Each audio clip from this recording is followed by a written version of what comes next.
আচ্ছা, আপনারা এই ফুলগুলোকে কি চেনেন? আমাদের দেশে ভারতবর্ষে পাহাড়ি অঞ্চলে কিন্তু এই ফুলগুলি বেশ দেখা যায়, বিশেষ করে বর্ষাকালে।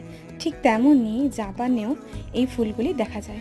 এই ফুলগুলির নাম হলো হাইড্রাঙ্গা ফুল বা জাপানি ভাষায় যাকে আজিসাই বলে। এই ফুলগুলির বিভিন্ন পৌরাণিক কাহিনী রয়েছে। তার মধ্যে একটি হলো জাপানের এক সম্রাট, তিনি নাকি তার যুদ্ধকার্যে এতটাই ব্যস্ত হয়ে পড়েন যে তিনি নাকি তার প্রিয় রানীকে সময় দিতে পারতেন না। তার ফলে রানীর হলো প্রচুর অভিমান, এবং সেই অভিমান ভাঙাতে রাজা একগুচ্ছ নীল রঙের হাইড্রাঙ্গা ফুল রানীকে উপহার দিয়েছিলেন, এবং তাতে রানীর রাগ গলে যায়।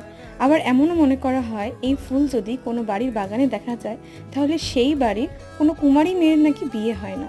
কি আজব, তাই না? যাই হোক, আপনাদের কেমন লাগলো এই ফুলের গল্প অবশ্যই জানাবেন, আর ফুলগুলো কেমন লাগছে তাও জানাবেন। দেখার জন্য ধন্যবাদ।